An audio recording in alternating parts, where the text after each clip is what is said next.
Hello friends, welcome to brothers finance and good evening. ಇವತ್ತು market updates ಏನಂದರೆ, Sensex 740 points gain ಆಗಿ 73,730 close ಆಗಿದೆ. Nifty 254 points gain ಆಗಿ 22,337 close ಆಗಿದೆ. Bank Nifty 244 points gain ಆಗಿ 48,489 close ಆಗಿದೆ. ಫ್ರೆಂಡ್ಸ್, ಇವತ್ತು ಮಾರ್ಕೆಟ್ ನೋಡಿದ್ರಾ, 10 ಡೇಸ್ ಮಾರ್ಕೆಟ್ ಫಾಲ್ನ ಸ್ಟ್ರೀಕ್ಸ್ ಬ್ರೇಕ್ ಮಾಡಿ ಇವತ್ತು ತುಂಬ ಪಾಸಿಟಿವ್ ಆಗಿ ಕ್ಲೋಸ್ ಆಗಿದೆ. ಇವತ್ತು ಎಲ್ಲ ಇಂಡಿಸಸ್ ನೋಡಿಕೊಂಡ್ರೆ ಎಬೋವ್ 1% ನಿಯರ್ಲಿ 3% ಪಾಸಿಟಿವ್ ಆಗಿ ರಿಯಾಕ್ಟ್ ಆಗಿದ್ದಾವೆ. ಅದರಲ್ಲಿ ನಿಫ್ಟಿ 50 ಆದರೆ ಎಬೋವ್ 1% ಪಾಸಿಟಿವ್ ಆಗಿ ರಿಯಾಕ್ಟ್ ಆಗಿದೆ. ಮಿಡ್ ಕ್ಯಾಪ್ಸ್ ಆದರೆ ನಿಯರ್ಲಿ 2.5% ಪಾಸಿಟಿವ್ ಆಗಿ ರಿಯಾಕ್ಟ್ ಆಗಿದೆ. ಮತ್ತೆ ಸ್ಮಾಲ್ ಕ್ಯಾಪ್ಸ್ ಆದರೆ ನಿಯರ್ಲಿ 3% ಪಾಸಿಟಿವ್ ಆಗಿ ರಿಯಾಕ್ಟ್ ಆಗಿದೆ. ಫ್ರೆಂಡ್ಸ್, ನಿನ್ನೆ ಮಾರ್ಕೆಟ್ ನ್ಯೂಸ್ ಅಲ್ಲಿ ನೋಡ್ಕೊಂಡ್ರೆ ಡೊನಾಲ್ಡ್ ಟ್ರಂಪ್ ಅವರು ಆ ದೇಶದ ಮೇಲೆ ಇಷ್ಟು ಟ್ಯಾರಿಫ್ ಹಾಕಿದ್ರು, ಈ ದೇಶದ ಮೇಲೆ ಅಷ್ಟು ಟ್ಯಾರಿಫ್ ಹಾಕಿದ್ರು, ಮಾರ್ಕೆಟ್ಸ್ ಎಲ್ಲ ತುಂಬಾನೇ ಫಾಲ್ ಆಗೋಗ್ತಾ ಇದೆ. US ಮಾರ್ಕೆಟ್ಸ್ ನೋಡ್ಕೊಂಡ್ರೆ ಕಮಿಂಗ್ ಟೈಮಲ್ಲಿ ರಿಸಿಷನ್ಗೆ ಹೋಗೋ ಚಾನ್ಸಸ್ ಇದೆ ಅಂತ ಕೂಡ ನಿನ್ನೆ ಮಾರ್ಕೆಟ್ ನ್ಯೂಸ್ ಅಲ್ಲಿ ಮಾತಾಡ್ಕೊಂಡಿದ್ವಿ. ಆದರೆ ಇವತ್ತು ನಮ್ಮ ಮಾರ್ಕೆಟ್ ನೋಡ್ಕೊಂಡ್ರೆ ತುಂಬಾನೇ ಪಾಸಿಟಿವ್ ಆಗಿ ರಿಯಾಕ್ಟ್ ಆಗಿದೆ. ಇವತ್ತು ಇಷ್ಟು ಪಾಸಿಟಿವ್ ಆಗಿ ರಿಯಾಕ್ಟ್ ಆಗೋದಕ್ಕೆ ಏನೇನು ರೀಸನ್ಸ್ ಇದಾವೆ ಅಂತ ಇವಾಗ ಮಾತಾಡ್ಕೊಳ್ಳೋಣ. ಇವತ್ತು ನಮ್ಮ ಮಾರ್ಕೆಟ್ ಪಾಸಿಟಿವ್ ಆಗಿರೋದಕ್ಕೆ ರೀಸನ್ ಏನು ಅಂತಂದ್ರೆ, ಮೊದಲನೇದಾಗಿ ನಿನ್ನೆ US ಮಾರ್ಕೆಟ್ಸ್ ಇಂದ ಯಾವುದೇ ತರ ನೆಗೆಟಿವ್ ಡೇಟಾ ಪಾಯಿಂಟ್ಸ್ ಬಂದಿಲ್ಲ, ಇದೊಂದು ಪಾಸಿಟಿವ್. ಅದಾದ್ಮೇಲೆ ನಿನ್ನೆ US ಸೆಕ್ರೆಟರೀಸ್ ಅಲ್ಲಿ ಒಬ್ರು ಕಮಿಂಗ್ ಟೈಮಲ್ಲಿ ಈ ಟ್ಯಾರಿಫ್ ಏನಿದೆ ಇದು ಸ್ವಲ್ಪ ಕಮ್ಮಿ ಆಗೋ ಚಾನ್ಸಸ್ ಇದೆ ಅಂತ ಅಪ್ಡೇಟ್ ಮಾಡಿದ್ರು. ಇದು ಒಂದು ಮೇಜರ್ ಪಾಸಿಟಿವ್ ಪಾಯಿಂಟ್ ಆಗುತ್ತೆ. ಅದಾದ್ಮೇಲೆ ಇವತ್ತು ನಮ್ಮ ಮಾರ್ಕೆಟ್ ಓಪನಿಂಗ್ ಟೈಮಲ್ಲಿ ನೋಡ್ಕೊಂಡ್ರೆ ಚೈನಾದವರು ಸ್ಟಿಮ್ಯುಲಸ್ ಪ್ಯಾಕೇಜ್ನ ಅನೌನ್ಸ್ ಮಾಡಿದ್ರು. ಆ ಸ್ಟಿಮ್ಯುಲಸ್ ಪ್ಯಾಕೇಜ್ ಅಲ್ಲಿ ಒಂದು ಇಂಟ್ರೆಸ್ಟಿಂಗ್ ಸ್ಟೇಟ್ಮೆಂಟ್ ನ ಮಾಡಿದ್ದಾರೆ. ಏನಂತ ಅಂದ್ರೆ, ಈ ಸ್ಟೀಲ್ ಪ್ರೊಡಕ್ಷನ್ ನ ಕಮ್ಮಿ ಮಾಡ್ತೀವಿ ಅಂತ ಸ್ಟೇಟ್ಮೆಂಟ್ಸ್ ನ ಮಾಡಿದ್ದಾರೆ. ಈ ತರ ಚೈನಾದವರು ಸ್ಟೀಲ್ ಪ್ರೊಡಕ್ಷನ್ ನ ಕಮ್ಮಿ ಮಾಡೋದ್ರಿಂದ ನಮ್ಮ ಇಂಡಿಯನ್ ಕಂಪನೀಸ್ಗೆ ಇದು ತುಂಬಾನೇ ಅಡ್ವಾಂಟೇಜ್ ಆಗುತ್ತೆ. ಅದರಿಂದನೇ ಇವತ್ತು ನಮ್ಮ ಇಂಡಿಯನ್ ಸ್ಟಾಕ್ ಮಾರ್ಕೆಟ್ ಅಲ್ಲಿ ಈ ಸ್ಟೀಲ್ ಕಂಪನೀಸ್ ತುಂಬಾನೇ ಪಾಸಿಟಿವ್ ಆಗಿ ರಿಯಾಕ್ಟ್ ಆಗಿರೋದು. ಅದರಿಂದನೇ ಇವತ್ತು ಓವರ್ ಆಲ್ ಮೆಟಲ್ ಇಂಡೆಕ್ಸ್ ನೋಡ್ಕೊಂಡ್ರೆ ನಿಯರ್ಲಿ 4% ಪಾಸಿಟಿವ್ ಆಗಿ ರಿಯಾಕ್ಟ್ ಆಗಿದೆ. ಈ ನ್ಯೂಸ್ ಯಾವಾಗ ಅಪ್ಡೇಟ್ ಆಯ್ತೋ ಅವಾಗ ನಮ್ಮ ಮಾರ್ಕೆಟ್ಸ್ ಇನ್ನ ಪಾಸಿಟಿವ್ ಆಗಿ ರಿಯಾಕ್ಟ್ ಆಗ್ತಾ ಹೋಯ್ತು. ಕರೆಕ್ಟ್ ಆಗಿ 10 ಗಂಟೆ ಆದ್ಮೇಲೆ ನಮ್ಮ ಮಾರ್ಕೆಟ್ ಅಲ್ಲಿ ಸ್ವಲ್ಪ ಸೆಲ್ ಆಫ್ ಶುರು ಆಯ್ತು. ಆದ್ರೆ ಕರೆಕ್ಟ್ ಆಗಿ 10:30 ಆ ಟೈಮಲ್ಲಿ ಮಾರ್ಕೆಟ್ ಅಲ್ಲಿ ಇನ್ನೊಂದು ಡೇಟಾ ಬಂತು. ಯಾವ್ದಂದ್ರೆ ಸರ್ವಿಸ್ PMI ಡೇಟಾ ಬಂತು. ಈ ಡೇಟಾ ನೋಡ್ಕೊಂಡ್ರೆ ತುಂಬಾನೇ ಪಾಸಿಟಿವ್ ಆಗಿ ಬಂದಿದೆ. ಅದರಿಂದ ನಮ್ಮ ಮಾರ್ಕೆಟ್ ಮತ್ತೆ ರಿವರ್ಸಲ್ ತಗೊಂಡು ಇನ್ನ ಪಾಸಿಟಿವ್ ಆಗಿ ರಿಯಾಕ್ಟ್ ಆಗ್ತಾ ಹೋಯ್ತು. ಅದರಿಂದನೇ ಇವತ್ತು ನಮ್ಮ ಮಾರ್ಕೆಟ್ಸ್ ಇಷ್ಟು ಪಾಸಿಟಿವ್ ಆಗಿ ರಿಯಾಕ್ಟ್ ಆಗಿರೋದು. ಇವತ್ತು ಮಾರ್ಕೆಟ್ ಓಪನಿಂಗ್ ಅಲ್ಲಿ ಈ ಚೈನಾ ಸ್ಟಿಮ್ಯುಲಸ್ ಪ್ಯಾಕೇಜ್ ಬೂಸ್ಟ್ ಮಾಡ್ತಲ್ಲ, ಅದೇ ಟೈಮಲ್ಲೇ ಈ mid and small cap companies ಕೂಡ ತುಂಬಾನೇ ಪಾಸಿಟಿವ್ ಆಗಿ ರಿಯಾಕ್ಟ್ ಆಯ್ತು. ಮಾರ್ಕೆಟ್ ಸೆಂಟಿಮೆಂಟ್ ಪಾಸಿಟಿವ್ ಆಗಿ ಇದ್ದಿದ್ದಕ್ಕೆ ತುಂಬಾನೇ ಹೆವಿ ವಾಲ್ಯೂಮ್ ಬೈಯಿಂಗ್ ನಡೆದಿರಬೇಕು. ಅದರಿಂದನೇ ಮಿಡ್ ಅಂಡ್ ಸ್ಮಾಲ್ ಕ್ಯಾಪ್ಸ್ ಅಲ್ಲೂ ತುಂಬಾನೇ ಪಾಸಿಟಿವ್ ಮೊಮೆಂಟಮ್ ನೋಡಿದ್ವಿ. ಅದರಿಂದ ಓವರ್ ಆಲ್ ಮಾರ್ಕೆಟ್ ನ ಟರ್ನ್ ಮಾಡಿ ಇವತ್ತು ತುಂಬಾನೇ ಪಾಸಿಟಿವ್ ಆಗಿ ರಿಯಾಕ್ಟ್ ಆಗಿದೆ.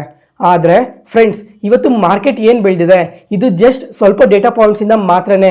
ಆದ್ರೆ ನಮ್ಮ ಮಾರ್ಕೆಟ್ ಟೈಮ್ ಅಲ್ಲಿ ಡೊನಾಲ್ಡ್ ಟ್ರಂಪ್ ಅವರು ತುಂಬಾನೇ ಸ್ಟೇಟ್ಮೆಂಟ್ಸ್ ಮಾಡಿದ್ದಾರೆ. ಆ ಡೇಟಾ ಪಾಯಿಂಟ್ಸ್ ಗೆ ಮಾರ್ಕೆಟ್ ಇವತ್ತು ಅಷ್ಟಾಗಿ ರಿಯಾಕ್ಟ್ ಆಗೇ ಇಲ್ಲ. ಇವಾಗ ಈ ಡೊನಾಲ್ಡ್ ಟ್ರಂಪ್ ಅವರು ಏನೇನ್ ಸ್ಟೇಟ್ಮೆಂಟ್ಸ್ ಮಾಡಿದ್ದಾರೆ, ಇವತ್ತು ಮಾರ್ಕೆಟ್ ಬೆಳೆದಿರೋದು ಜಸ್ಟ್ ಟ್ರಾಪ್ ಮಾತ್ರನೇ. ಯಾರನ್ನು ಈ ಮಾರ್ಕೆಟ್ ರ್ಯಾಲಿನ ಪಾಸಿಟಿವ್ ಮೊಮೆಂಟಮ್ ಅಂತ ನೋಡ್ಬೇಡಿ. ಕಮಿಂಗ್ ಟೈಮ್ ಅಲ್ಲೂ ಇದೇ ತರ ಪಾಸಿಟಿವ್ ಆಗಿರೋ ಚಾನ್ಸಸ್ ಇದೆ ಅಂತ ಯಾರೂ ನಂಬೇಡಿ. ಯಾಕಂದ್ರೆ ಮಾರ್ಕೆಟ್ ಅಲ್ಲಿ ತುಂಬಾನೇ ನೆಗೆಟಿವ್ ಡೇಟಾ ಪಾಯಿಂಟ್ಸ್ ಅದೇ ತರನೇ ಇದಾವೆ. ಆದ್ರೆ ಇವತ್ತು ಆ ಡೇಟಾ ಪಾಯಿಂಟ್ಸ್ಗೆ ಮಾರ್ಕೆಟ್ ಇವತ್ತು ಅಷ್ಟಾಗಿ ರಿಯಾಕ್ಟ್ ಆಗಿಲ್ಲ. ಇವಾಗ ಡೊನಾಲ್ಡ್ ಟ್ರಂಪ್ ಅವರು ಏನೇ ಸ್ಟೇಟ್ಮೆಂಟ್ಸ್ ಮಾಡಿದ್ದಾರೆ ಅಂತ ಗ್ಲೋಬಲ್ ಮಾರ್ಕೆಟ್ಸ್ ಬಗ್ಗೆ ಮಾತಾಡ್ಕೊಂತೀವಲ್ಲ, ಅಲ್ಲಿ ಕಂಪ್ಲೀಟ್ ಆಗಿ ಎಕ್ಸ್ಪ್ಲೈನ್ ಮಾಡ್ತೀನಿ. ನೆಕ್ಸ್ಟ್ ಇವಾಗ ಗ್ಲೋಬಲ್ ಮಾರ್ಕೆಟ್ಸ್ ಬಗ್ಗೆ ಮಾತಾಡ್ಕೊಂಡ್ರೆ, ಮೊದಲನೇದಾಗಿ US ಮಾರ್ಕೆಟ್ಸ್. ನಿನ್ನೆ US ಮಾರ್ಕೆಟ್ಸ್ ನೋಡ್ಕೊಂಡ್ರೆ ನೆಗೆಟಿವ್ ಆಗಿ ಕ್ಲೋಸ್ ಆಗಿದೆ. ಯಾಕಂದ್ರೆ ಈ ಟ್ಯಾರಿಫ್ ಅನ್ಸರ್ಟನಿಟೀಸ್ ಇದಾವಲ್ಲ, ಅದರಿಂದ US ಮಾರ್ಕೆಟ್ಸ್ ನಿನ್ನೆ ಕೂಡ ನೆಗೆಟಿವ್ ಅಲ್ಲಿ ಕ್ಲೋಸ್ ಆಗಿದೆ. ಇವಾಗ ನಿನ್ನೆ ಮಾತಾಡ್ಕೊಂಡಂಗೆ ಚೈನಾ ಮೇಲಾದ್ರೆ 20% ಟ್ಯಾರಿಫ್ ಹಾಕಿದ್ದಾರೆ. ಇವಾಗ ಚೈನಾದವರು ಸಹ ಅದೇ ತರ ರಿವರ್ಸ್ ಟ್ಯಾರಿಫ್ನ ಹಾಕಿದ್ದಾರೆ. ಮತ್ತೆ ಕ್ಯಾನಡಾ ಮೇಲಾದ್ರೆ 25% ಟ್ಯಾರಿಫ್ ಹಾಕಿದ್ರು. ಅದೇ ತರ ಕೆನಡಿಯನ್ ಪ್ರೆಸಿಡೆಂಟ್ ಸಹ ಅದೇ ತರ ರಿವರ್ಸ್ ಟ್ಯಾರಿಫ್ ಹಾಕಿದ್ದಾರೆ. ಮತ್ತೆ ಮೆಕ್ಸಿಕನ್ ಕಂಟ್ರೀಸ್ ಮೇಲೆ 25% ಟ್ಯಾರಿಫ್ ಹಾಕಿದ್ರು. ಮೆಕ್ಸಿಕನ್ ಪ್ರೆಸಿಡೆಂಟ್ ಕೂಡ ಈ ವೀಕೆಂಡ್ ಒಳಗಡೆ ಈ ಟ್ಯಾರಿಫ್ ರಿಲೇಟೆಡ್ ಆಗಿ ಅಪ್ಡೇಟ್ ಮಾಡ್ತೀವಿ ಅಂತ ಹೇಳಿದ್ದಾರೆ. ನೋಡೋಣ ಈ ಮೆಕ್ಸಿಕೋದವರಾದ್ರೆ ಎಷ್ಟು % ಟ್ಯಾರಿಫ್ ಹಾಕ್ತಾರೆ ಅಂತ. ಫ್ರೆಂಡ್ಸ್, ಇವಾಗ ಈ ಎಲ್ಲ ಕಂಟ್ರೀಸ್ ಮೇಲೆ ಟ್ಯಾರಿಫ್ ಹಾಕಿದಾರಲ್ಲ, ಈ ಎಲ್ಲ ಕಂಟ್ರೀಸ್ ಮೇಲೆ ಟ್ಯಾರಿಫ್ ಹಾಕಿರೋದ್ರಿಂದ ನಮ್ಮ ಇಂಡಿಯಾಗೆ ಯಾವ್ಯಾವ ಸೆಗ್ಮೆಂಟ್ ಅಲ್ಲಿ, ಯಾವ್ಯಾವ ಸೆಕ್ಟರ್ ಅಲ್ಲಿ, ಯಾವ್ಯಾವ ಕಂಪನೀಸ್ಗೆ ಎಷ್ಟು ಅಡ್ವಾಂಟೇಜ್ ಇರುತ್ತೆ ಅಂತ ಇವತ್ತು ವಾಟ್ಸಪ್ ಚಾನಲ್ ಅಲ್ಲಿ ಒಂದು ನ್ಯೂಸ್ನ ಶೇರ್ ಮಾಡಿದ್ದೆ. ಈ ಪಿಕ್ಚರ್ನ ಒಂದ್ಸಲ ಕ್ಲಿಯರ್ ಆಗಿ ನೋಡಿ. ಇದರಲ್ಲಿ ಚೈನಾ ಎಕ್ಸ್ಪೋರ್ಟ್ಸ್ ಮೇಲೆ ಟ್ಯಾರಿಫ್ ಇದೆ ಅಲ್ಲ, ಅದರಿಂದ ಇಂಡಿಯನ್ ಕಂಪನೀಸ್ಗೆ ಬೆನಿಫಿಟ್ ಆಗುತ್ತೆ ಅಂತ ಅಪ್ಡೇಟ್ ಮಾಡಿದ್ದಾರೆ. ಇವಾಗ ಇದರಲ್ಲಿ ಇವ್ರು ಹೇಳ್ತಾ ಇರೋ ಪ್ರಕಾರ ದಿವೀಸ್ ಲ್ಯಾಬ್ಗೆ ಅಡ್ವಾಂಟೇಜ್ ಇರುತ್ತೆ ಅಂತ ಹೇಳಿದ್ದಾರೆ. ಅದಾದ್ಮೇಲೆ ಸಿಪ್ಲಾ ಕಂಪನಿಗೂ ಕೂಡ ಅಡ್ವಾಂಟೇಜ್ ಇರುತ್ತೆ. ಮತ್ತೆ ಅರಬಿಂದೋ ಫಾರ್ಮಾ, ಈ 3 ಕಂಪನೀಸ್ಗೆ ಅಡ್ವಾಂಟೇಜ್ ಇರುತ್ತೆ ಅಂತ ಮೆನ್ಷನ್ ಮಾಡಿದ್ದಾರೆ. ಅದೇ ತರ ಎಲ್ಲ ಸೆಕ್ಟರ್ ಬಗ್ಗೆ ಕೂಡ ಅಪ್ಡೇಟ್ ಮಾಡಿದ್ದಾರೆ. ಯಾವ್ಯಾವ ಸೆಕ್ಟರ್ ಅಲ್ಲಿ ಯಾವ್ಯಾವ ಕಂಪನೀಸ್ಗೆ ಅಡ್ವಾಂಟೇಜ್ ಆಗುತ್ತೆ, ಯಾವ್ಯಾವ ಕಂಪನೀಸ್ಗೆ ಡಿಸ್ಅಡ್ವಾಂಟೇಜ್ ಇರುತ್ತೆ ಅಂತ ಕ್ಲಿಯರ್ ಆಗಿ ಮೆನ್ಷನ್ ಮಾಡಿದ್ದಾರೆ. ಒಂದ್ಸಲ ಇಮೇಜ್ನ ಕ್ಲಿಯರ್ ಆಗಿ ನೋಡಿ, ವಾಟ್ಸಪ್ ಚಾನಲ್ ಅಲ್ಲಿ ಶೇರ್ ಮಾಡಿದ್ದೀನಿ.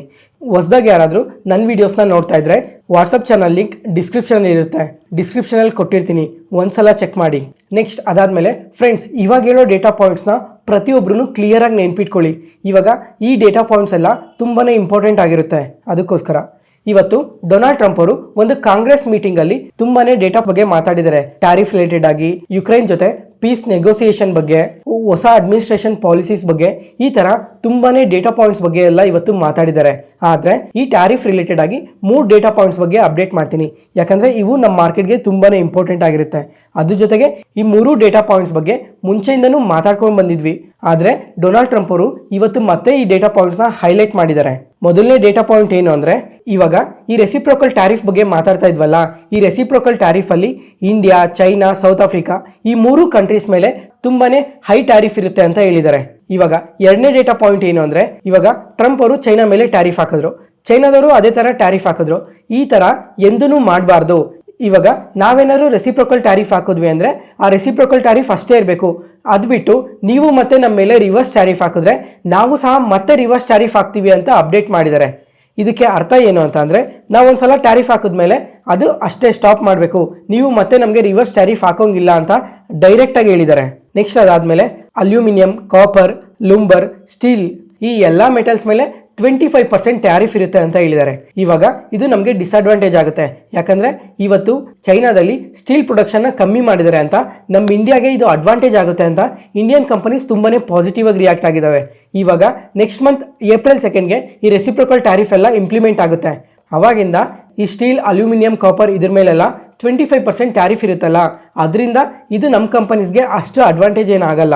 ಫ್ರೆಂಡ್ಸ್, ಈ ಥರ ಟ್ಯಾರಿಫ್ ರಿಲೇಟೆಡ್ ಆಗಿ, ಮಾರ್ಕೆಟ್ ರಿಲೇಟೆಡ್ ಆಗಿ ತುಂಬಾ ಇನ್ಫಾರ್ಮೇಷನ್ ಎಲ್ಲ ವಾಟ್ಸಪ್ ಚಾನಲಲ್ಲಿ ಶೇರ್ ಮಾಡಿದ್ದೀನಿ, ಒಂದ್ಸಲ ಚೆಕ್ ಮಾಡಿ, ನಿಮ್ಗಿನ್ನ ಡೀಟೇಲ್ ಇನ್ಫಾರ್ಮೇಷನ್ ಸಿಗುತ್ತೆ ಮಾರ್ಕೆಟ್ ರಿಲೇಟೆಡ್ ಆಗಿ. ಮತ್ತೆ ಇವಾಗ ಟ್ಯಾರಿಫ್ ಎಲ್ಲ ಈ ಥರ ಇನ್ಕ್ರೀಸ್ ಆಗ್ತಾ ಇದೆ ಅಲ್ಲ, ಇವಾಗ ನಮ್ಮ ಇಂಡಿಯನ್ ಗೌರ್ಮೆಂಟ್ ಟೆಕ್ಸ್ಟೈಲ್ ಎಕ್ಸ್ಪೋರ್ಟ್ನ ಇನ್ಕ್ರೀಸ್ ಮಾಡೋದಕ್ಕೆ ನೋಡ್ತಾ ಇದ್ದಾರೆ. ಇವಾಗ US ಗೆ ಈ ಥರ ಟೆಕ್ಸ್ಟೈಲ್ ಎಕ್ಸ್ಪೋರ್ಟ್ಸ್ ಏನಾದರೂ ಇನ್ಕ್ರೀಸ್ ಆದರೆ ನಮ್ಮ ಇಂಡಿಯನ್ ಟೆಕ್ಸ್ಟೈಲ್ ಕಂಪನೀಸ್ಗೆ ಇದು ತುಂಬಾ ಅಡ್ವಾಂಟೇಜ್ ಆಗುತ್ತೆ. ನೋಡೋಣ ಈ ಟೆಕ್ಸ್ಟೈಲ್ ಮಿನಿಸ್ಟರ್ ಅವರು ಏನು ಅಪ್ಡೇಟ್ಸ್ ಮಾಡ್ತಾರೆ ಕಮಿಂಗ್ ಟೈಮಲ್ಲಿ ಅಂತ. ನೆಕ್ಸ್ಟ್ ಅದಾದಮೇಲೆ ಫ್ರೆಂಡ್ಸ್, ಆಗಲೇ ಮಾತಾಡ್ಕೊಂಡಂಗೆ ಚೈನಾ ಬಗ್ಗೆ ಅಪ್ಡೇಟ್ ಮಾಡ್ತೀನಿ ಅಂದೆ ಅಲ್ಲ, ಏನಂತ ಅಂದರೆ ಚೈನಾದಲ್ಲಿ ಸ್ಟಿಮ್ಯುಲಸ್ ಪ್ಯಾಕೇಜ್ನ ಅನೌನ್ಸ್ ಮಾಡಿದ್ದಾರೆ. ಯಾಕಂದರೆ ಎಕಾನಮಿನ ಬೂಸ್ಟ್ ಮಾಡೋದಕ್ಕೆ ತುಂಬಾ ಮೆಜರ್ಸ್ ತೊಗೊತೀವಿ ಅಂತ ಹೇಳಿದ್ದಾರೆ. ಇದ್ರ ಬಗ್ಗೆ ಎಲ್ಲ ಕಮಿಂಗ್ ಟೈಮಲ್ಲಿ ಎಕ್ಸ್ಪ್ಲೈನ್ ಮಾಡ್ತೀನಿ. ಇವಾಗ ಇದನ್ನೆಲ್ಲ ಎಕ್ಸ್ಪ್ಲೈನ್ ಮಾಡ್ತಾ ಹೋದರೆ ವಿಡಿಯೋ ಲೆಂತ್ ತುಂಬಾ ಜಾಸ್ತಿ ಆಗುತ್ತೆ, ಅದಕ್ಕೋಸ್ಕರ. ನೆಕ್ಸ್ಟ್ FIDI ಡೇಟಾ ನೋಡಿಕೊಂಡ್ರೆ ಕ್ಯಾಶ್ ಮಾರ್ಕೆಟಲ್ಲಿ ಫ್ರೆಂಡ್ಸ್, FIS ಇವತ್ತು ಕೂಡ ಸೆಲ್ಡಲ್ಲೇ ಇದ್ದಾರೆ. FIS ಆದರೆ ಕಂಟಿನ್ಯೂಸ್ ಆಗಿ ಸೆಲ್ ಮಾಡ್ತಾನೆ ಬರ್ತಾ ಇದ್ದಾರೆ. ಇವಾಗ ಈ ಮಾರ್ಚ್ ಮಂತಲ್ಲಿ ನೋಡ್ಕೊಂಡ್ರು 11,000 ಕೋಟಿ ಸೆಲ್ ಮಾಡಿದ್ದಾರೆ. ಮತ್ತು DIS ಆದರೆ ಇವತ್ತು ನಮ್ಮ ಮಾರ್ಕೆಟ್ನ ಸಪೋರ್ಟ್ ಮಾಡ್ತಾನೆ ಬಂದಿದ್ದಾರೆ. ಈ ಮಾರ್ಚ್ ಮಂತಲ್ಲೇ 17,000 ಕೋಟಿ ಬೈ ಮಾಡಿದ್ದಾರೆ. ಯಾವುದೇ ಪಾಯಿಂಟಲ್ಲಿ ನಾನು ಹೇಳೋ ಇನ್ಫಾರ್ಮೇಷನ್ ನಿಮಗೆ ಯೂಸ್ಫುಲ್ ಅನಿಸಿದ್ರೆ ಈ ವಿಡಿಯೋನ ಲೈಕ್ ಮಾಡಿ, ಮತ್ತು ನಿಮ್ಮ ಫ್ರೆಂಡ್ಸಲ್ಲಿ ಯಾರಿಗಾದ್ರೂ ಸ್ಟಾಕ್ ಮಾರ್ಕೆಟ್ ಬಗ್ಗೆ ಇಂಟ್ರೆಸ್ಟ್ ಇರೋಗೆ ಈ ವಿಡಿಯೋಸ್ನ ಶೇರ್ ಮಾಡಿ. ನೆಕ್ಸ್ಟ್ ಕೊಫೋರ್ಜ್, ಈ ಕಂಪನಿ ನೋಡಿದ್ರೆ ಇವತ್ತು ಇಂಟರ್ಡೇ ಸೆಷನಲ್ಲಿ ನಿಯರ್ಲಿ 10%ವರೆಗೂ ಪಾಸಿಟಿವ್ ಆಗಿ ರಿಯಾಕ್ಟ್ ಆಗಿದೆ. ಈ ಥರ ಇಷ್ಟು ಪಾಸಿಟಿವ್ ಆಗಿ ರಿಯಾಕ್ಟ್ ಆಗೋದಕ್ಕೆ ಮಲ್ಟಿಪಲ್ ರೀಸನ್ಸ್ ಇದ್ದಾವೆ. ಇದನ್ನು ಒಂದೊಂದಾಗಿ ಮಾತಾಡ್ಕೊಳ್ಳೋಣ.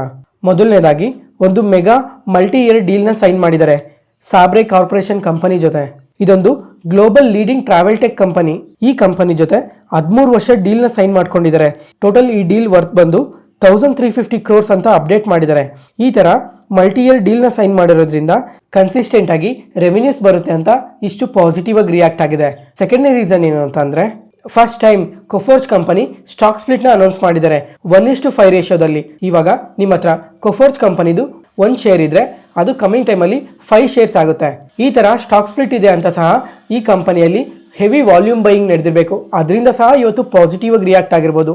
ಮತ್ತು ಇವತ್ತು ನಮ್ಮ ಮಾರ್ಕೆಟ್ ಓಪನಿಂಗ್ ಟೈಮಲ್ಲಿ ನೋಡಿಕೊಂಡ್ರೆ ಮೋರ್ಗನ್ ಸ್ಟ್ಯಾನ್ಲಿ ಅವರು ಈ ಕಂಪನಿಗೆ ಓವರ್ವೇಟ್ ಕಾಲ್ ಕೊಟ್ಟು target price 11,500 rupees per share ಅಂತ ಅಪ್ಡೇಟ್ ಮಾಡಿದ್ದಾರೆ. ಅಂದರೆ ನಿನ್ನೆ ಕ್ಲೋಸಿಂಗಿಂದ ನೋಡಿಕೊಂಡ್ರೆ 59.4% ಅಪ್ಸೈಡ್ ಪೊಟೆನ್ಷಿಯಲ್ ಇದೆ ಅಂತ ಹೇಳ್ತಾ ಇದ್ದಾರೆ. ಈ ಥರ ಗ್ಲೋಬಲ್ ಬ್ರೋಕರೇಜ್ ಫರ್ಮ್ ಅವರೇ ಈ ಥರ ಇಷ್ಟೊಂದು ಅಪ್ಸೈಡ್ ಪೊಟೆನ್ಷಿಯಲ್ ಇದೆ, ಸ್ಟ್ರಾಂಗ್ ಗ್ರೋತ್ ಇರುತ್ತೆ ಅಂತ ಹೇಳ್ತಾ ಇರೋ ರೀಸನ್ನಿಂದ ಸಹ ಇವತ್ತು ನಮ್ಮ ಮಾರ್ಕೆಟಲ್ಲಿ ಈ ಕಂಪನಿ ಇಷ್ಟು ಪಾಸಿಟಿವ್ ಆಗಿ ರಿಯಾಕ್ಟ್ ಆಗಿದೆ. ಅದ್ರ ಜೊತೆಗೆ ಜೆಫ್ರೀಸ್ ಅವರು ಸಹ ಇದೇ ಥರನೇ ಬೈ ರೇಟಿಂಗ್ ಕೊಟ್ಟಿದ್ದಾರೆ. ಓವರ್ ಆಲ್ ಈ ಎಲ್ಲ ರೀಸನ್ಸಿಂದ ಇವತ್ತು ಕೊಫೋರ್ಜ್ ಕಂಪನಿ ಇಷ್ಟು ಪಾಸಿಟಿವ್ ಆಗಿ ರಿಯಾಕ್ಟ್ ಆಗಿದೆ. ನೆಕ್ಸ್ಟ್ ಅದಾದಮೇಲೆ ಪಾಲಿಕ್ಯಾಬ್ ಇಂಡಿಯಾ, ರೀಸೆಂಟಾಗಿ ವೈರ್ ಸೆಗ್ಮೆಂಟಲ್ಲಿ ವರ್ಕ್ ಮಾಡೋ ಕಂಪನೀಸ್ ಬಗ್ಗೆ ಒಂದಿನ ಮಾತಾಡ್ಕೊಂಡಿದ್ವಿ. ಯಾವಾಗ ಅಂತ ಅಂದರೆ ಅಲ್ಟ್ರಾಟೆಕ್ ಸಿಮೆಂಟ್ ಅವರು ಈ ವೈರ್ ಬಿಸ್ನೆಸ್ಗೆ ಎಂಟರ್ ಆಗ್ತೀವಿ ಅಂತ ಅಪ್ಡೇಟ್ ಮಾಡಿದ್ರಲ್ಲ, ಅವತ್ತಾದರೆ ಈ ಎಲ್ಲ ಕಂಪನೀಸ್ ಬಗ್ಗೆನೂ ಅವತ್ತು ಮಾತಾಡ್ಕೊಂಡಿದ್ವಿ. ಅವಾಗ ಈ ಪಾಲಿಕ್ಯಾಬ್ ಇಂಡಿಯಾ ಆದ್ರೆ ಒಂದೇ ದಿನದಲ್ಲೇನೆ ಈ ಕಂಪನಿ 20% ನೆಗೆಟಿವ್ ಆಗಿ ರಿಯಾಕ್ಟ್ ಆಗಿತ್ತು. ಮತ್ತೆ ಇವತ್ತು ನೋಡ್ಕೊಂಡ್ರೆ ಮೋರ್ಗನ್ ಸ್ಟ್ಯಾನ್ಲಿ ಅವರು ಈ ಕಂಪನಿಗೆ 52% ಅಪ್ಸೈಡ್ ಪೊಟೆನ್ಷಿಯಲ್ ಇದೆ ಅಂತ ಹೇಳಿದ್ದಾರೆ.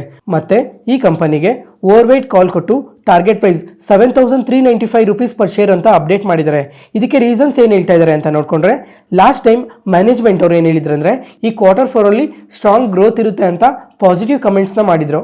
ಮತ್ತೆ ಮೋರ್ಗನ್ ಸ್ಟ್ಯಾನ್ಲಿ ಅವರು ಏನು ಹೇಳ್ತಾ ಇದ್ದಾರೆ ಅಂದ್ರೆ ಇವಾಗ ತುಂಬಾನೇ ಕಂಟ್ರೀಸ್ ಮೇಲೆಲ್ಲ ಟ್ಯಾರಿಫ್ ಇದೆ ಅಲ್ಲ, ಅದರಿಂದ ಈ ಕೇಬಲ್ ಮತ್ತೆ ವೈರ್ ಸೆಗ್ಮೆಂಟ್ ಅಲ್ಲಿ ಈ ಪಾಲಿಕ್ಯಾಬ್ ಕಂಪನಿಗೆ ಅಡ್ವಾಂಟೇಜ್ ಇರುತ್ತೆ ಅಂತ ಹೇಳ್ತಾ ಇದ್ದಾರೆ. ಇವಾಗ ಮೈನ್ ಆಗಿ ಚೈನಾ ಮೇಲೆ 20% ಟ್ಯಾರಿಫ್ ಇದೆ, ಮತ್ತೆ ಮೆಕ್ಸಿಕೋ ಮೇಲಾದ್ರೆ 25% ಟ್ಯಾರಿಫ್ ಇದೆ. ಈ ಎರಡೂ ಕಂಟ್ರೀಸ್ ಮೇಲೆ ಟ್ಯಾರಿಫ್ ಇರೋದ್ರಿಂದ ಇದು ಇಂಡಿಯಾಗೆ ಅಡ್ವಾಂಟೇಜ್ ಆಗುತ್ತೆ ಅಂತ ಮೋರ್ಗನ್ ಸ್ಟ್ಯಾನ್ಲಿ ಅವರು ಹೇಳ್ತಾ ಇದ್ದಾರೆ. ಅದ್ರ ಜೊತೆಗೆ ಇವಾಗ ರೀಸೆಂಟ್ ಟೈಮಲ್ಲಿ ಏನಕ್ಕೆ ಫಾಲ್ ಆಯ್ತು ಹೇಳಿ, ಅಲ್ಟ್ರಾಟೆಕ್ ಸಿಮೆಂಟ್ ಅವರು ಈ ವೈರ್ಸ್ ಮತ್ತೆ ಕೇಬಲ್ ಸೆಗ್ಮೆಂಟ್ಗೆ ಎಂಟರ್ ಆಗ್ತೀವಿ ಅಂತ ಅಪ್ಡೇಟ್ ಮಾಡಿದ್ದಕ್ಕೆ ಈ ಕಂಪನೀಸ್ ಫಾಲ್ ಆದ್ವಲ್ಲ. ಈ ಅಲ್ಟ್ರಾಟೆಕ್ ಅವರು ಈ ಸೆಗ್ಮೆಂಟ್ಗೆ ಎಂಟರ್ ಆಗೋದಕ್ಕೆ ಇನ್ನ ಎಷ್ಟು ವರ್ಷ ತಗೊಳುತ್ತೆ ಹೇಳಿ, ಮಿನಿಮಮ್ ಅಂದ್ರು 3 to 4 years ತಗೊಳುತ್ತೆ. ಅದಕ್ಕೋಸ್ಕರ ಈಗಲೇ ಟೆನ್ಷನ್ ತಗೊಳ್ಳೋ ಅವಶ್ಯಕತೆ ಏನೂ ಇಲ್ಲ ಅಂತ ಸಹ ಅಪ್ಡೇಟ್ ಮಾಡಿದ್ದಾರೆ. ಅದಕ್ಕೋಸ್ಕರನೇ ಮೋರ್ಗನ್ ಸ್ಟ್ಯಾನ್ಲಿ ಅವರು ಇಷ್ಟು ಅಪ್ಸೈಡ್ ಪೊಟೆನ್ಷಿಯಲ್ ಇದೆ ಅಂತ ಹೇಳಿರೋದು. ಮತ್ತೆ ಟೋಟಲ್ 31 ಅನಲಿಸ್ಟ್ ಅಲ್ಲಿ 25 ಅನಲಿಸ್ಟ್ ಈ ಪಾಲಿಕ್ಯಾಬ್ ಇಂಡಿಯಾ ಕಂಪನಿಗೆ ಬೈ ರೇಟಿಂಗೇ ಕೊಟ್ಟಿದ್ದಾರೆ. ನೋಡೋಣ ಕಮಿಂಗ್ ಕ್ವಾರ್ಟರ್ಸ್ ಅಲ್ಲಿ ಇವರು ರಿಸಲ್ಟ್ಸ್ನ ಯಾವ ಥರ ಪೋಸ್ಟ್ ಮಾಡ್ತಾರೆ ಅಂತ, ಅದ್ರ ಜೊತೆಗೆ ಕಮಿಂಗ್ ಟೈಮಲ್ಲಿ ಇನ್ನು ಯಾವ ಥರ ಗ್ರೋ ಆಗ್ತಾರೆ ಅಂತ. ರೀಸೆಂಟಾಗಿ IPOಗೆ ಬಂದಿದ್ದ ಕಂಪನಿ ಸೆನರಸ್ ಫಾರ್ಮಾ ಇವತ್ತು ತುಂಬಾನೇ ಪಾಸಿಟಿವ್ ಆಗಿ ರಿಯಾಕ್ಟ್ ಆಗಿದೆ. ಯಾಕಂದ್ರೆ ಈ ಕಂಪನಿ ಮ್ಯಾನೇಜಿಂಗ್ ಡೈರೆಕ್ಟರ್ ಅವರು ನೆಕ್ಸ್ಟ್ ಫಿನಾನ್ಷಿಯಲ್ ಇಯರ್ಗೆ 700 crores ರೆವೆನ್ಯೂ ಎಕ್ಸ್ಪೆಕ್ಟ್ ಮಾಡ್ತಾ ಇದೀವಿ ಅಂತ ಪಾಸಿಟಿವ್ ಸ್ಟೇಟ್ಮೆಂಟ್ಸ್ನ ಮಾಡಿದ್ದಾರೆ. ಅದ್ರ ಜೊತೆಗೆ ಇವರು ಯಾವ್ಯಾವ ಸೆಗ್ಮೆಂಟ್ ಇಂದ ಯಾವ ಥರ ರೆವೆನ್ಯೂಸ್ ಬರುತ್ತೆ ಅಂತ ಕೂಡ ಅಪ್ಡೇಟ್ ಮಾಡಿದ್ದಾರೆ. ಇವಾಗ ಈ CDMO ಬಿಸ್ನೆಸ್ ಏನಿದೆ, ಈ CDMO ಬಿಸ್ನೆಸ್ ಇಂದಾನೆ 35% ಇಂದ 40% ವರೆಗೂ ರೆವೆನ್ಯೂಸ್ ಜನರೇಟ್ ಆಗುತ್ತೆ ಅಂತ ಅಪ್ಡೇಟ್ ಮಾಡಿದ್ದಾರೆ. ಅದ್ರ ಜೊತೆಗೆ ರೀಸೆಂಟ್ ಟೈಮಲ್ಲಿ ನೋಡ್ಕೊಂಡ್ರೆ ಡೆಟ್ನ ತುಂಬಾನೇ ಕಮ್ಮಿ ಮಾಡ್ಕೊಂತ ಬರ್ತಾ ಇದೀವಿ ಅಂತ ಸ್ಟೇಟ್ಮೆಂಟ್ಸ್ನ ಮಾಡಿದ್ದಾರೆ. ಅದ್ರ ಜೊತೆಗೆ ರೀಸೆಂಟ್ ಆಗಿ ಡಾಕ್ಟರ್ ರೆಡ್ಡಿಸ್ ಇಂದ ನಿಯರ್ಲಿ 14 ಪ್ರಾಡಕ್ಟ್ಸ್ ಅಕ್ವೈರ್ ಮಾಡಿದೀವಿ ಅಂತ ಅಪ್ಡೇಟ್ ಮಾಡಿದ್ದಾರೆ. ಇವಾಗ ಈ 14 ಪ್ರಾಡಕ್ಟ್ಸ್ ಏನು ಅಕ್ವೈರ್ ಮಾಡಿದ್ದಾರೆ, ಈ 14 ಪ್ರಾಡಕ್ಟ್ಸ್ ಇಂದಾನೆ ಕಮಿಂಗ್ ಟೈಮಲ್ಲಿ ತುಂಬಾನೇ ರೆವೆನ್ಯೂಸ್ ಜನರೇಟ್ ಆಗುತ್ತೆ ಅಂತ ಸಹ ಹೇಳಿದ್ದಾರೆ. ಇವಾಗ ಮಿನಿಮಮ್ ಅಂತ ನೋಡ್ಕೊಂಡ್ರು $400 million ಇಂದ $1.1 billion ರೆವೆನ್ಯೂಸ್ ಜನರೇಟ್ ಆಗೋ ಚಾನ್ಸಸ್ ತುಂಬಾನೇ ಜಾಸ್ತಿ ಇದೆ ಅಂತ ಮ್ಯಾನೇಜಿಂಗ್ ಡೈರೆಕ್ಟರ್ ಅವರು ಅಪ್ಡೇಟ್ ಮಾಡಿದ್ದಾರೆ. ಈ ಎಲ್ಲಾ ರೀಸನ್ಸ್ ಇಂದಾನೆ ಇವತ್ತು ಸೆನರಸ್ ಫಾರ್ಮಾಸ್ಯೂಟಿಕಲ್ಸ್ ನಿಯರ್ಲಿ 6% ವರೆಗೂ ಪಾಸಿಟಿವ್ ಆಗಿ ರಿಯಾಕ್ಟ್ ಆಗಿರೋದು. Next Gensol engineering. ಫ್ರೆಂಡ್ಸ್, ಈ ಸ್ಟಾಕ್ ನೋಡಿದ್ರಾ? ನಿನ್ನೆ ನೋಡಿದ್ರೆ 20% ಫಾಲ್ ಆಯಿತು. ಮತ್ತು ಇವತ್ತು ನೋಡಿಕೊಂಡ್ರೆ ಮಾರ್ಕೆಟ್ ಇಷ್ಟು ಪಾಸಿಟಿವ್ ಆಗಿ ರಿಯಾಕ್ಟ್ ಆಗಿದ್ರು 10% ನೆಗೆಟಿವ್ ಆಗಿ ರಿಯಾಕ್ಟ್ ಆಗಿದೆ. ಟೋಟಲ್ 2 ದಿನದಲ್ಲೇ 30% ನೆಗೆಟಿವ್ ಆಗಿ ರಿಯಾಕ್ಟ್ ಆಗಿದೆ. ಇವಾಗ ಇಷ್ಟು ನೆಗೆಟಿವ್ ಆಗಿ ರಿಯಾಕ್ಟ್ ಆಗೋದಕ್ಕೆ ಏನೇನು ರೀಸನ್ಸ್ ಇದಾವೆ ಅಂತ ಕಂಪ್ಲೀಟ್ ಆಗಿ ಇವಾಗ ಮಾತಾಡ್ಕೊಳೋಣ. ಫಸ್ಟ್ ಇವಾಗ ಈ ಇಮೇಜ್ನ ಕ್ಲಿಯರ್ ಆಗಿ ನೋಡಿ, ಅವಾಗ ನಿಮ್ಗಿನ್ನ ಕ್ಲಿಯರ್ ಆಗಿ ಅರ್ಥ ಆಗುತ್ತೆ. ಮೊದಲನೇಗೆ ನಿನ್ನೆ 20% ಏನಕ್ಕೆ ಫಾಲ್ ಆಯ್ತು ಅಂದ್ರೆ, ಫಸ್ಟ್ ಇವಾಗ ಈ ಕ್ರೆಡಿಟ್ ರೇಟಿಂಗ್ಸ್ ಅಂದ್ರೆ ಏನು ಅಂತ ತಿಳ್ಕೊಳ್ಳೋಣ. ಒಂದ್ಸಲ ಈ ಇಮೇಜ್ನ ಕ್ಲಿಯರ್ ಆಗಿ ನೋಡಿ, ಅವಾಗ ನಾನು ಏನು ಹೇಳ್ತಾ ಇದ್ದೀನಿ ಅಂತ ನಿಮ್ಗಿನ್ನ ಕ್ಲಿಯರ್ ಆಗಿ ಅರ್ಥ ಆಗುತ್ತೆ. ಅದಾದ್ಮೇಲೆ ಇವಾಗ ನಿನ್ನೆ ನೋಡ್ಕೊಂಡ್ರೆ ನಿಯರ್ಲಿ 20% ಫಾಲ್ ಆಯ್ತಲ್ಲ, ಇದಕ್ಕೆ ರೀಸನ್ ಏನು ಅಂತ ಅಂದ್ರೆ ಕ್ರೆಡಿಟ್ ರೇಟಿಂಗ್. ಫಸ್ಟ್ ಇವಾಗ ಈ ಕ್ರೆಡಿಟ್ ರೇಟಿಂಗ್ ಅಂದರೆ ಏನು ಅಂತ ತಿಳ್ಕೊಳ್ಳೋಣ. ಎಕ್ಸಾಂಪಲ್, ಇವಾಗ ನಮ್ಗೆ ಏನಾದರೂ ಲೋನ್ ಬೇಕು ಅಂದರೆ ನಾವು ಬ್ಯಾಂಕ್ಗೆ ಹೋಗ್ತೀವಿ. ಬ್ಯಾಂಕ್ಗೆ ಹೋದಾಗ ಅಲ್ಲಿ ಸಿಬಿಲ್ ಸ್ಕೋರ್ನ ಚೆಕ್ ಮಾಡ್ತಾರೆ. ಸಿಬಿಲ್ ಸ್ಕೋರ್ ಯಾವ ಥರ ಇದೆ ಅನ್ನೋದ್ರ ಮೇಲೆ ನಮಗೆ ಲೋನ್ಸ್ನ ಪ್ರೊವೈಡ್ ಮಾಡ್ತಾರೆ. ಆ ಸಿಬಿಲ್ ಸ್ಕೋರ್ ಬೇಸಲ್ಲೇ ಇಂಟ್ರೆಸ್ಟ್ ರೇಟ್ ಕೂಡ ಡಿಸೈಡ್ ಆಗುತ್ತೆ. ಇವಾಗ ಅದೇ ಥರನೇ ಕಂಪನೀಸ್ಗೂ ಕೂಡ ವರ್ಕ್ ಆಗುತ್ತೆ. ಇವಾಗ ಈ ಕ್ರೆಡಿಟ್ ರೇಟಿಂಗ್ ಅನ್ನೋದು ಕಂಪನೀಸ್ಗೆ ತುಂಬಾ ಇಂಪಾರ್ಟೆಂಟ್ ಆಗಿರುತ್ತೆ. ಇವಾಗ ಪ್ರತಿ ಬಿಸ್ನೆಸ್ಸು ನಡಿಬೇಕಂದ್ರೆ ಪ್ರತಿಯೊಬ್ಬರೂ ಲೋನ್ಸ್ನ ತೊಗೊಬೇಕಾಗುತ್ತೆ. ಇವಾಗ ಬ್ಯಾಂಕ್ಸಲ್ಲಿ ನಾವು ಯಾವ ಥರ ಲೋನ್ಸ್ ತೊಗೊತೀವೋ ಅದೇ ಥರನೇ ಕಂಪನಿ ಸಹ ಲೋನ್ಸ್ ತೊಗೊತಾರೆ. ಇವಾಗ ಈ ಕ್ರೆಡಿಟ್ ರೇಟಿಂಗ್ ಏಜೆನ್ಸೀಸು ಪ್ರತಿಯೊಂದು ಕಂಪನಿಗೂ ಕ್ರೆಡಿಟ್ ರೇಟಿಂಗ್ಸ್ನ ಕೊಡ್ತಾರೆ. ಇವಾಗ ಈ ಇಮೇಜಲ್ಲಿ ಇರೋ ಪ್ರಕಾರ ಇವಾಗ ಯಾವುದಾದ್ರು ಒಂದು ಕಂಪನಿಗೆ AAA ರೇಟಿಂಗ್ ಇದ್ರೆ ಅಥವಾ AA+ ರೇಟಿಂಗ್ ಇದ್ರೆ, AA ರೇಟಿಂಗ್ ಇದ್ರೆ, ಈ ಥರ ರೇಟಿಂಗ್ಸ್ ಇದ್ರೆ ಆ ಕಂಪನೀಸ್ಗೆ ಲೋನ್ಸ್ ಅನ್ನೋದು ತುಂಬಾ ಈಸಿಯಾಗಿ ಸಿಗುತ್ತೆ. ಇವಾಗ ಅದೇ ಥರ CCC+ ಆಗಲಿ, CCC- ಆಗಲಿ, C ಆಗಲಿ, D ಆಗಲಿ, ಈ ಥರ ಏನಾದರೂ ರೇಟಿಂಗ್ಸ್ ಏನಾದರೂ ಇದ್ದರೆ ಅಂಥ ಕಂಪನೀಸ್ಗೆ ಲೋನ್ ಸಿಗೋದು ತುಂಬಾ ಕಷ್ಟ ಆಗಿರುತ್ತೆ. ಇವಾಗ ಇಲ್ಲಿವರೆಗೂ ಈ ಕ್ರೆಡಿಟ್ ರೇಟಿಂಗ್ ಅಂದರೆ ಏನು ಅಂತ ಅರ್ಥ ಆಯ್ತಾ? ನೆಕ್ಸ್ಟ್ ಇವಾಗ ಈ ಜೆನ್ಸಾಲ್ ಇಂಜಿನಿಯರಿಂಗ್ ಕಂಪನಿಗೆ BB+ ರೇಟಿಂಗ್ ಇತ್ತು. ಇದನ್ನ ಕೇರ್ ರೇಟಿಂಗ್ ಏಜೆನ್ಸಿ ಅವರು D ರೇಟಿಂಗ್ಗೆ ರೆಡ್ಯೂಸ್ ಮಾಡಿದ್ದಾರೆ. ಇವಾಗ D ರೇಟಿಂಗ್ ಅಂದರೆ ಡಿಫಾಲ್ಟ್ ಅಂತ ಅರ್ಥ. ಈ ಥರ ರೇಟಿಂಗ್ನ ರೆಡ್ಯೂಸ್ ಮಾಡಿರೋದಕ್ಕೆ ನಿನ್ನೆ ಸ್ಟಾಕ್ 20% ಫಾಲ್ ಆಗಿರೋದು.